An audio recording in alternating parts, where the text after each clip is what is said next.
Welcome to Top Table Gaming. This is a Warcry Battle Report.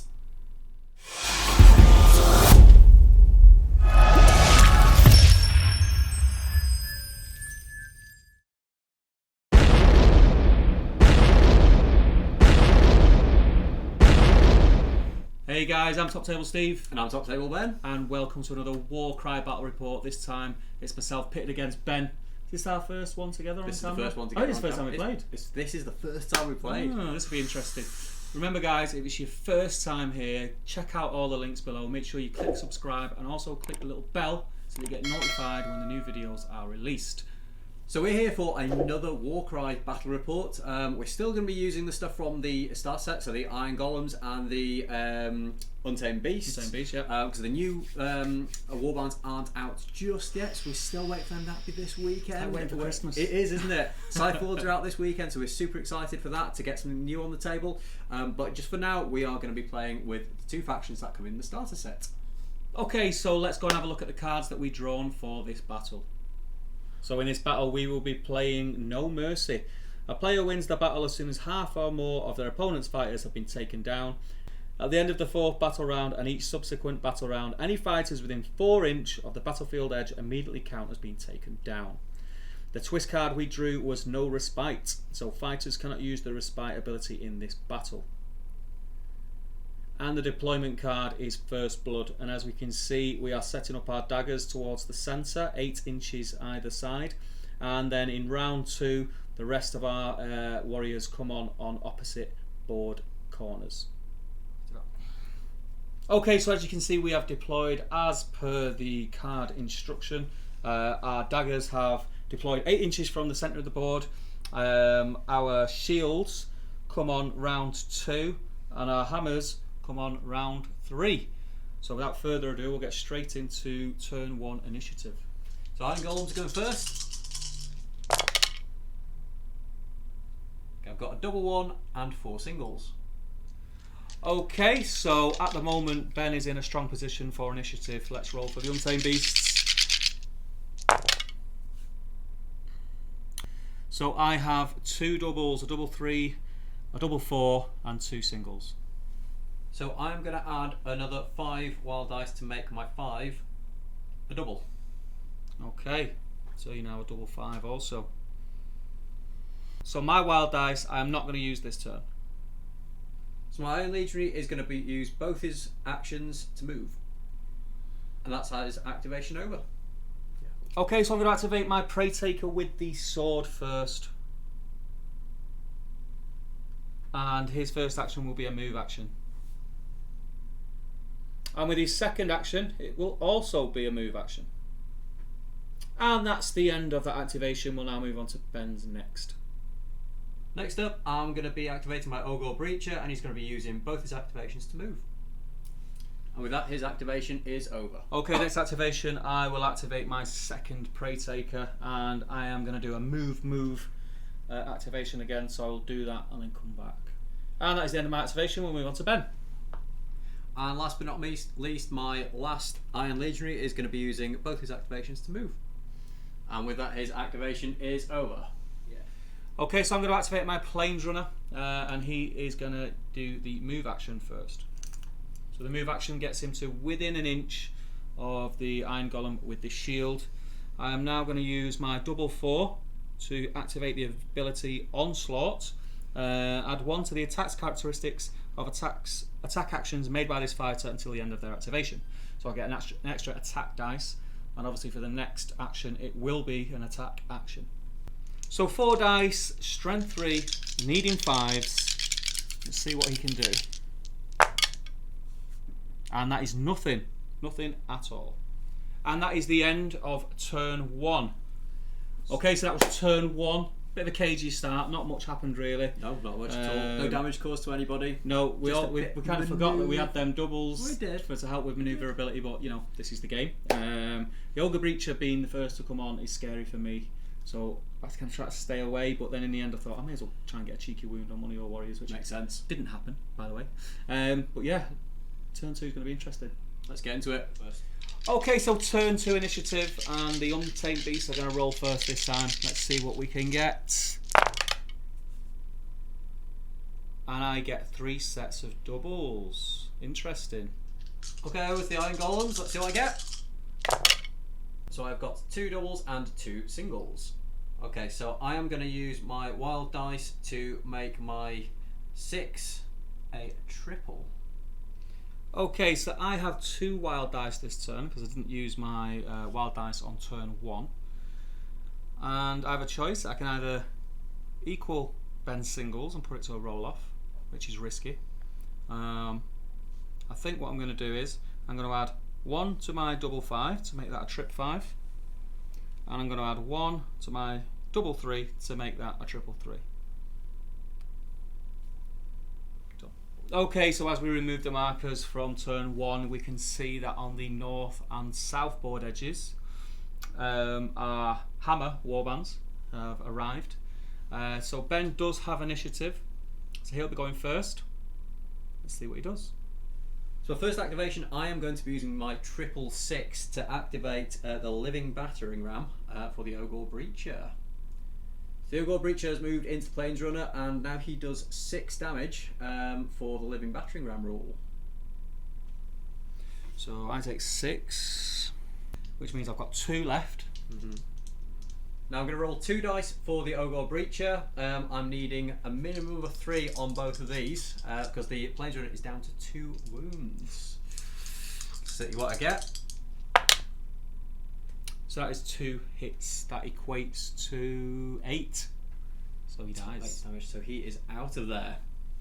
So that being said, the Ogre Breacher's activation is over. Okay, so my Prey Taker with the axe is going to be using my double 1, and I'm going to be using the ability Savage Fury. Add 1 to the move characteristic of this fighter for the next move action. They make this activation, and add 1 to the attacks characteristics for the next attack action they make for this activation. So as you can see, I've moved to within inch of the Iron Legionary, which has the shield and the hammer. So now my second action, obviously I'm in combat, so I'm going to strike with the axe. I normally get 3 attacks, that goes up to 4, and I'm strength 4 against toughness 5, so I need 5s. Let's see what he can do. And I get a crit, which is 4 damage. Okay, so that's the end of my activation. We'll move on to Ben. So the Iron Legionary that just took 4 damage is going to be hitting back. So this Iron Legionary is needing 5s, so let's see what he gets. And he does nothing. Another action. And for his second activation, or for his second action, he's going to be attacking again. And he does 1 damage. And after attacking twice, that is his activation over. Okay, next activation, I am going to activate my second Prey Taker, the guy with the sword. He's going to do a move action. So as we can see, the Prey Taker, very, very brave. He has gone into melee range of the Ogre Breacher, which, you know, could be a bad move in the next turn, but hey ho. So I am now going to use one of my triples as a double, and I am going to use the ability Onslaught, and I'll use my triple 3 for that. So Onslaught, add 1 to the attacks characteristic of attack actions made by this fighter until the end of their activation. So I get an extra 1 attack. So they will get 4 attacks at strength 3, so that needs 5s, plus the extra 1 is 5 attacks, strength 3 needing 5s.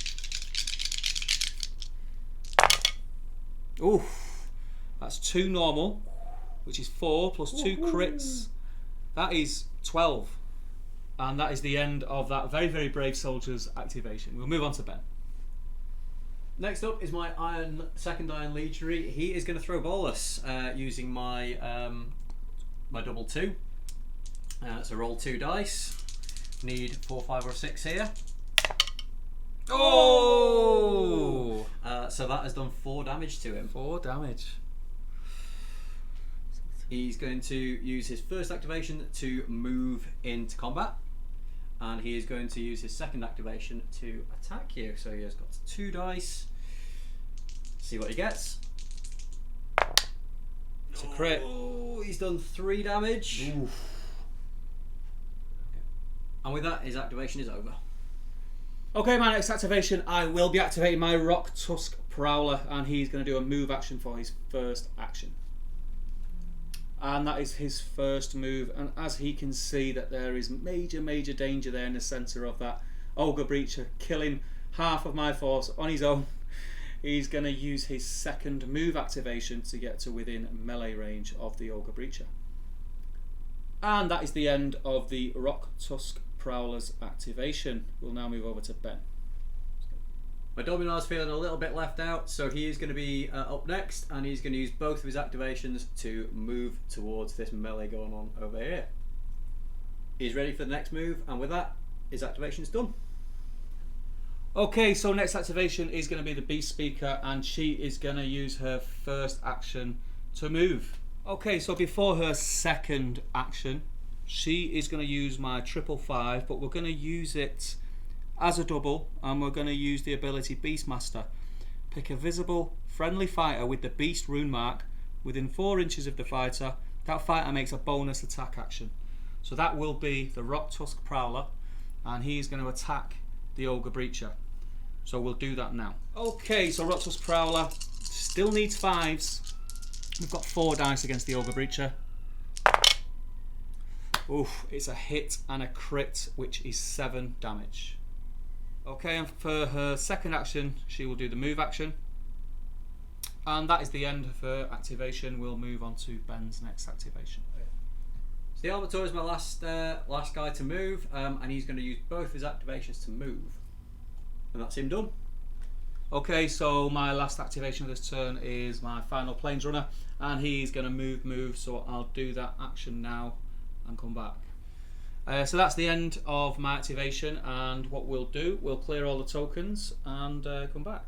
So the end of turn 2. I've took a bit of a hit. It's tough. I managed to get some wounds back on the Ogre Breacher, which has helped, but he's a bit of a tank. He's got plenty left in the tank. I don't think it's going to be worrying him too much.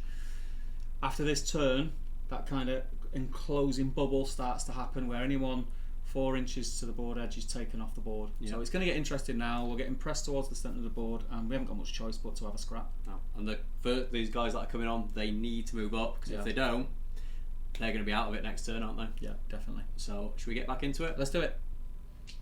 So Iron Golems going to be rolling for initiative. Let's get them all in the trice tray. So that's a double 3 and 4 singles.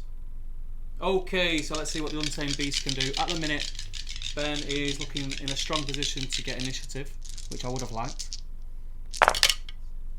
And I get 3 doubles. Double 5, double 4 and double 3. So I'm going to use my wild dice to make my 6 into a double.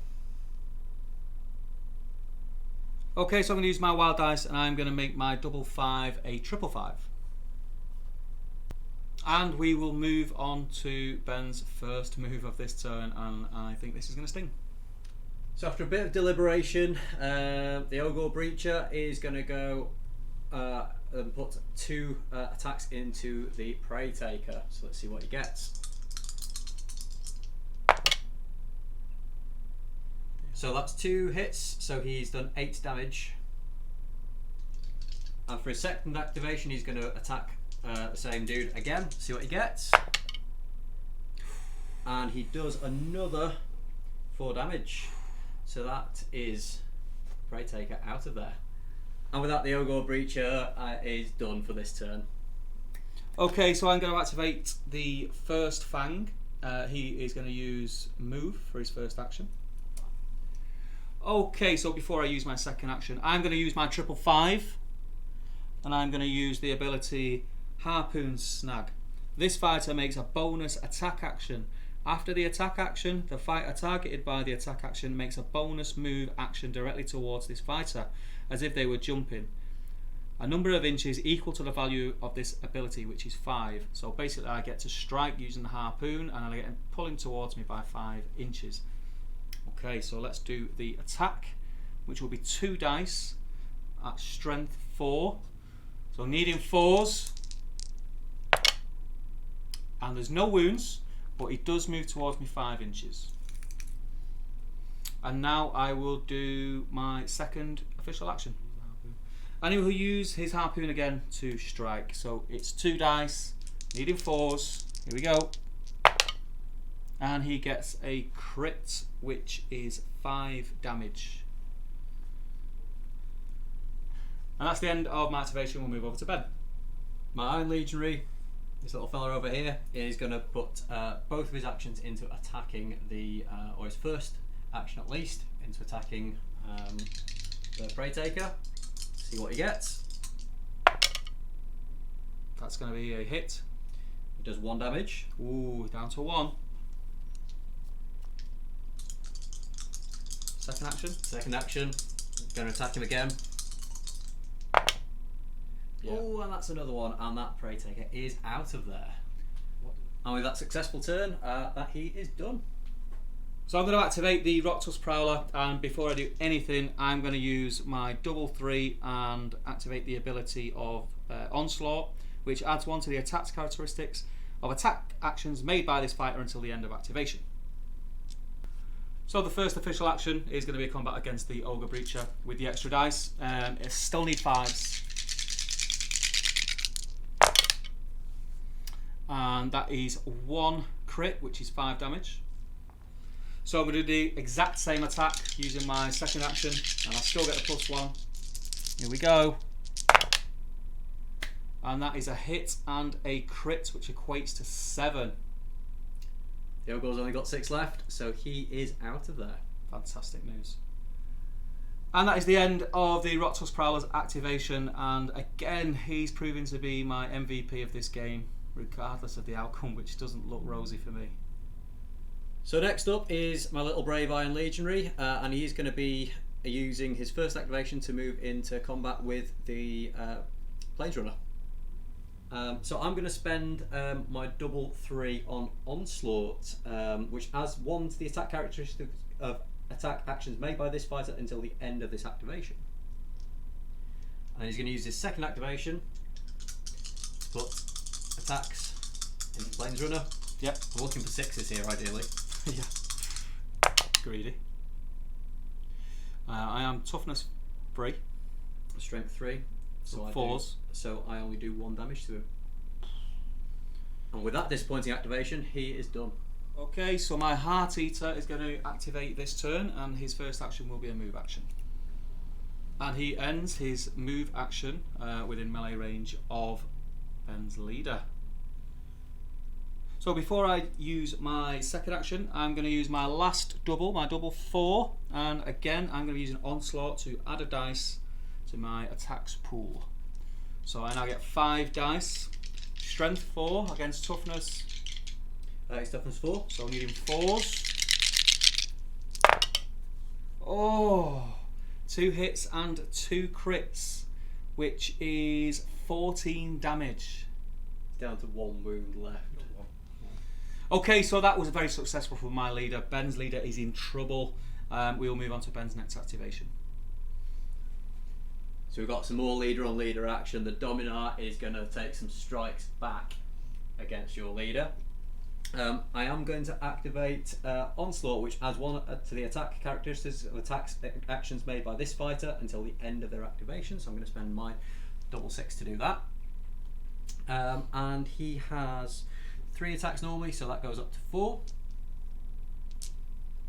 Here's my first activation. Oh, it's a hit and a crit. And his second activation is going to do exactly the same again. There's 2 hits, so another 4 damage. And with that, his turn is over. Okay, so my activation, I'm going to use the Plains Runner over on this board edge, and he is going to move, so I'll do that and then we'll come back. Okay, so that's my Plains Runner moved. He is getting a little bit of elevation so he can get a better view of the battlefield and kind of work out what he's going to do next turn. So my Iron Legionary with Twin Hammers is going to double move for both his activations, so let's come back after that. He's getting a bit close to the fray, and with that he's done. Okay, so this Plains Runner here, he's going to be using his first action to strike you, needing 5s on 3 dice. And that is 1, which equates to just 1 damage. Okay, and then the second action again will be an attack on that warrior.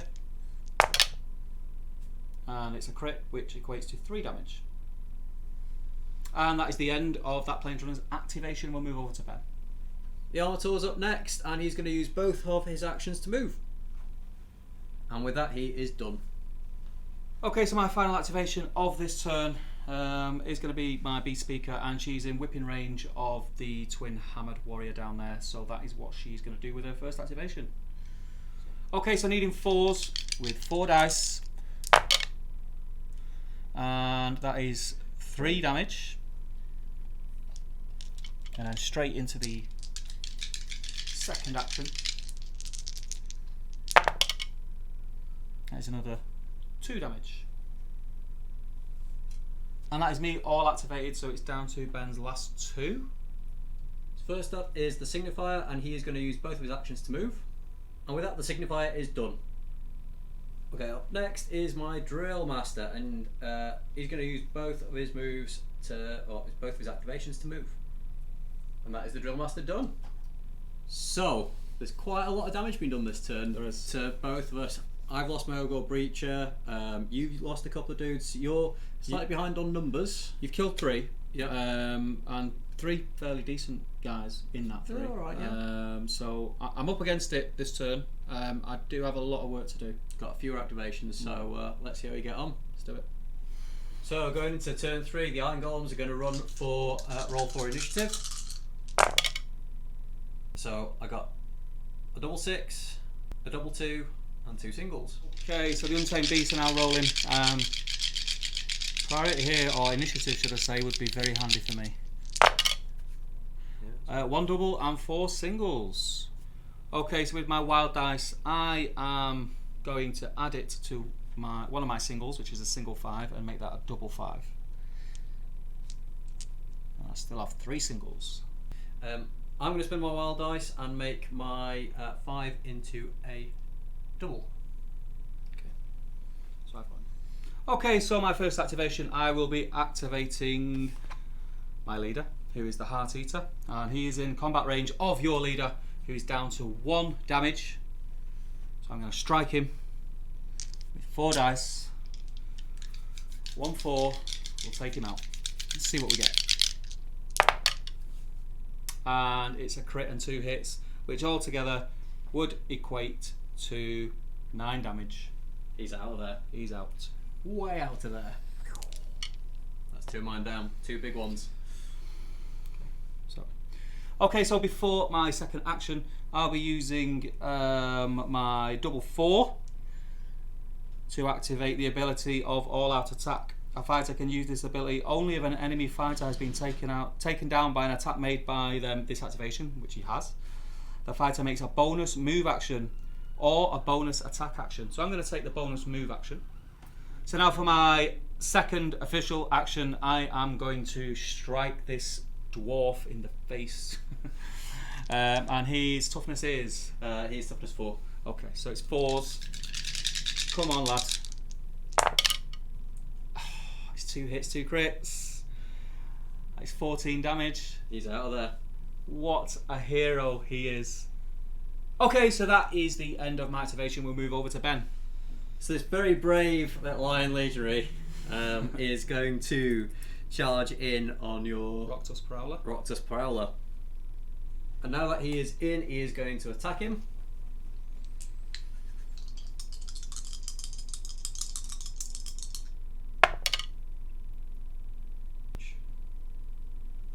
So 1 damage.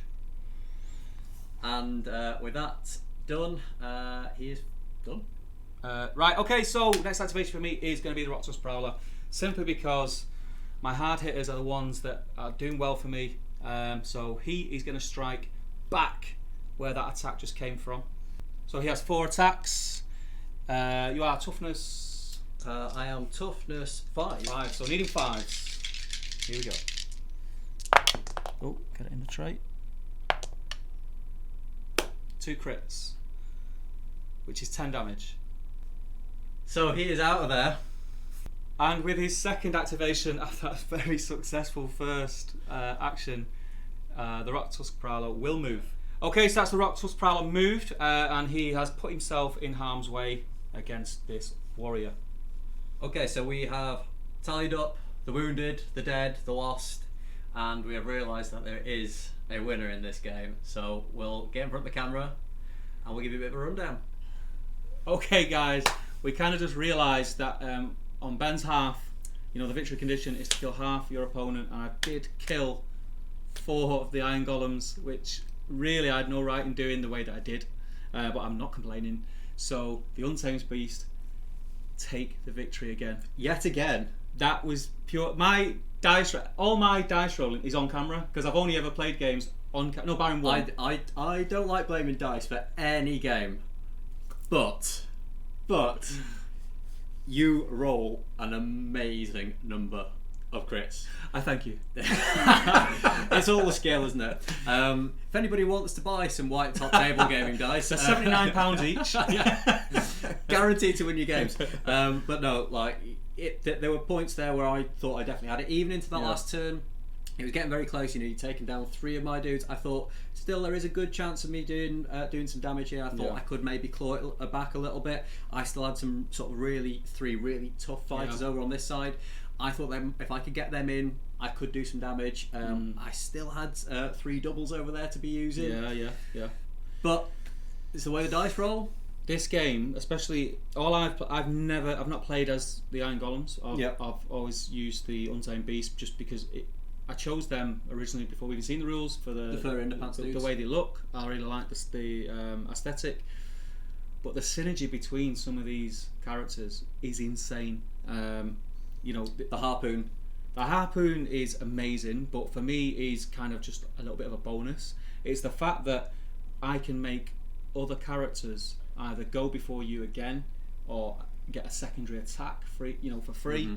And it's massive because the characters that I'm doing that with, the damage output is big. Yeah. You know, they're inflicting a lot of damage, and especially if you're rolling like I did there with, you're rolling 6s, it's like,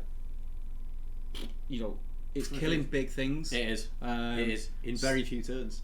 Yes. So up until that turn, start of that turn, I didn't think I could win that game. I thought that scenario really suited your force. They grind it out. Definitely, and I think having played that game out, I would have definitely played it a little bit differently. Yeah. I think my leader is quite pivotal to this to this force. So I think maybe I'd have kept him maybe a little bit towards the middle, maybe even started him on with the Ogre Breacher, just so that actually, because the scrap was always going to happen in this middle point where everybody's kind of converging. So I kind of, in hindsight, I wish I brought him into the middle maybe. Yeah.